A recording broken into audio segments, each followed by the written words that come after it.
সুপ্রিয় শ্রোতা দর্শকবিন্দু ও আমার ফ্যান সার্কেল রোগী মহাদয়, বিশ্বের এই ভবনে যেখানে বসেই ঢাকার ঐতিহ্যবাহী মোহাম্মদপুর কলিকাতা হারবালের ইউটিউব ভিত্তিক ভিডিও দেখার জন্য ক্লিক করছেন বা পরবর্তী ক্লিক করবেন, সকলকে জানাই আন্তরিক শুভেচ্ছা ও অভিনন্দন। তো বন্ধুগণ, আজকের বিষয়বস্তু হলো কাশি। এই কাশতে দম বন্ধ হয়ে যাওয়া, এই কাশি কমানোর জন্য 5টি ঘরোয়া উপায় যা জানলে আপনি অবাক হয়ে যাবেন। তো বন্ধুগণ, আজকের বিষয়বস্তু হলো কাশি কমানোর জন্য 5টি ঘরোয়া উপায় যা আপনি আমি জানলে অবাক হয়ে যাব। তো বিষয়বস্তুতে গেল, এখন কি কি কারণে এই কাশি কমানো যায় এই বিষয়ে বিস্তারিত বলতেছি বন্ধুগণ। তো বন্ধুগণ, একটানা কাশি খুব বিরক্তিকর পরিস্থিতি হয়ে ওঠে আমাদের মাঝে। বিশেষ করে কারো এবার সহ্য হয় না একটানা খকখকে কাশি কাশতে কাশতে। এর থেকে দ্রুত মুক্তির পথ খুঁজি আমরা।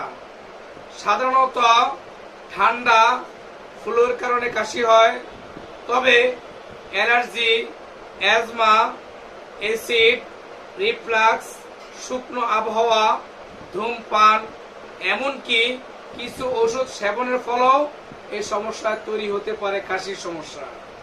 তো বন্ধুগণ, লাইফস্টাইল ওয়েবসাইট উইকি হার্ট জানিয়েছেন কাশি দূর করার কিছু ঘরোয়া উপায়।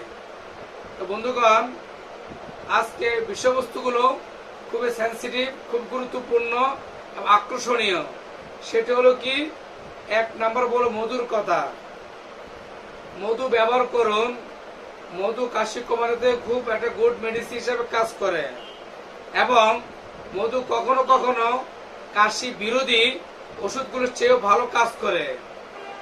এরপর আপনার বুকে কফ, স্লেমা কমাতে সাহায্য করে মধু খাওয়ার গুণে। তবে 1 বছর নিচে শিশুদেরকে মধু খাওয়াবেন না, এতে খাদ্য বিষাক্ত হওয়ার সমস্যা থেকেই যায়। তো বন্ধুগণ, দ্বিতীয়ত, কাশি কমাতে হলে আপনাকে 1 কাপ লেবু মিশ্রিত চায়ের মধ্যে 1 চা চামচ মধু নিয়ে খেতে পারেন। বিশেষ করে শক্ত ক্যান্ডি খেতে পারেন, 1 পিস ক্যান্ডি খেয়ে দেখতে পারেন। আর ক্যান্ডি শক্ত কফ নরম করে দিতে সাহায্য করে এবং কাশি পর্যন্ত কমাতে পারে। এরপর বলবো হলুদের কথা। তো বন্ধুগণ, হলুদ কাশি নিয়ন্ত্রণে রীতিমতো ঐতিহাসিক ঘরোয়া উপাদান। 1 গ্লাস কুসুম গরম দুধের ভিতরে আধা চা চামচ হলুদ গুঁড়ো মিশিয়ে সাথে 1 চামচ মধু দিয়ে মিশিয়ে খেলে কাশি কমে যায়। এটি দ্রুত কাশি কমাতেও সাহায্য করে। এরপর বলবো আদার কথা। আদা এমন একটি গুড মেডিসিন। আদা সকল রোগের দাদা। আদা এবং লেবু শরবত কাশি কমাতে এবং লেবু শরবতের মধ্যে আদা কুচি মিশিয়ে খেতে পারলে বিদ্যুতের মতো কাজ করে এবং কফ, ভিতরে স্লেমা দূর করতে সাহায্য করে। এর মধ্যে বিশেষ করে গলা এবং গড়গড় করলে গলা ব্যথা কমে এবং 1 গ্লাস কুসুম গরম পানিতে আধা চা চামচ লবণ মিশিয়ে 15 মিনিট ধরে গড়গড়া করুন।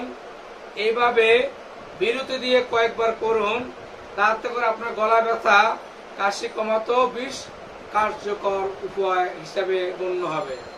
তো বন্ধুগণ, অ্যাজমার কাশি হোক, নতুন পুরাতন কাশি হোক, যে কোনো কাশির জন্য 5টি ঘরোয়া উপায় বিদ্যুতের মতো কাজ করবে, যা অ্যান্টিবায়োটিক ওষুধের চেয়ে বেশি কার্যকর। তো বন্ধুগণ, আজ আর নয়, সকলের সুস্থতা এবং দীর্ঘ কামনা করে বিদায় নিলাম। আল্লাহ হাফেজ। আসসালামু আলাইকুম ওয়া রাহমাতুল্লাহ।